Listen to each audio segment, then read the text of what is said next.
Hi, and thank you for tuning into Noir Histoire. I'm Natasha, and in today's Black History Short, I'll be discussing Shirley Anita St. Hill Chisholm, born on November 30th, 1924, died on January 1st, 2005, nationality American, notable politician. Shirley Anita St. Hill was the first of Charles St. Hill's and Ruby Seal St. Hill's 4 daughters to be born in Brooklyn, New York. Charles, who immigrated from Guyana, earned a living as a factory worker, while Ruby was from Barbados and worked as a seamstress. During the Great Depression, her parents experienced employment instability, which made it difficult for them to also raise their children. As a result, St. Hill was sent to live with her maternal grandparents in Barbados, during which time she was educated under the British system. Returning to Brooklyn around the age of 10, St. Hill would go on to graduate from Brooklyn Girls High in 1942 and Brooklyn College in 1946.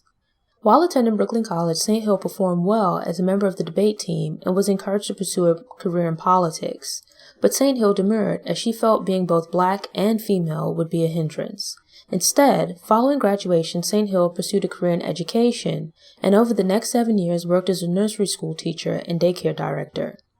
In 1949, St. Hill married Conrad Q. Chisholm, a private investigator from Jamaica, and became Shirley Chisholm. A few years later, Chisholm received a master's degree in early childhood education from Columbia University. With her new qualifications, Chisholm became a consultant to New York City's Division of Daycare from 1959 to 1964. During all of this activity, Chisholm was also an active member of various political and social justice organizations. In 1964, she became the second black woman to serve in Albany following her election to the New York State Legislature. While serving in the legislature, a court-ordered mandate created a new district that consisted of Bedford-Stuyvesant, Chisholm's neighborhood. The new district was predominantly black and Democratic, which played a role in Chisholm deciding to run for Congress. Chisholm ran against 3 black competitors in the Democratic primary, 2 men and 1 woman. To promote her campaign, she used a sound truck to blast her voice and the promises of fighting Shirley to the people in the neighborhood. After winning the Democratic nomination, Chisholm faced a general election where she had to contend with James Farmer, a prominent activist in the civil rights movement.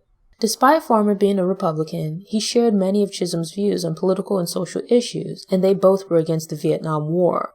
But their views on the major political parties and gender roles differed and would prove to be key factors in the election. Farmer believed that the Democratic Party did not value black voters and thus underappreciated their votes. He also promoted the idea that black women had dominated the black community for too long and the time had come for a black man to serve the community in Washington. Chisholm responded by using Farmer's words as examples of the sexism and gender bias that existed in the community and society at large.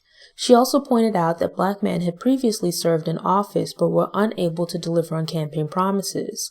She explained that she was running because, as fighting Shirley, she'd been called upon by the people of the community.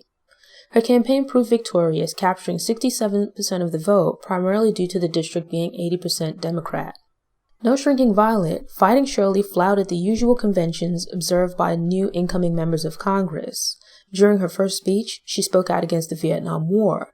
After being assigned to the Committee on Agriculture, she bypassed the person who oversaw Democratic committee appointments and brought her demand to the floor when her appeal to the Speaker of the House was unsuccessful. Serving for 7 terms in the House of Representatives, Chisholm was a member of several committees, most of which focused on education, labor, or committee rules and reform. She was also a founding member of both the Congressional Black Caucus, the CBC, and the Congressional Women's Caucus. Chisholm supported initiatives for equal rights and legal abortions, but much of her attention focused on education in the form of backing federal funding and bills related to daycare, education, and school lunch.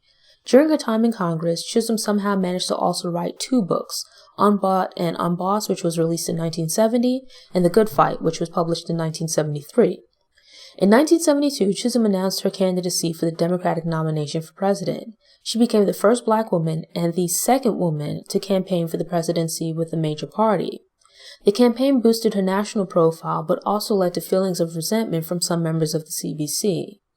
Some black representatives and other politicians felt that Chisholm acted too independently and worked too closely with representatives outside of the CBC and a wider black community. Chisholm's campaign was unable to raise sufficient funds to sustain her campaign, but she managed to be listed on 12 primary ballots and received 10% of delegate votes at the Democratic National Convention. Chisholm continued to serve for another 10 years before leaving Congress in 1983. She began touring the lecture circuit and returned to teaching before moving to Florida in 1991. Shirley Chisholm died from a stroke at the age of 80 in Ormond Beach, Florida. Thanks for tuning in. Show notes and sources are available on the Noir Histoire website via the link in the episode description. If you enjoyed this episode, please click the thumbs up button. You can also share it online, on social media, or with someone you think might enjoy the episode. Doing this will help other people find the show, which helps it to grow.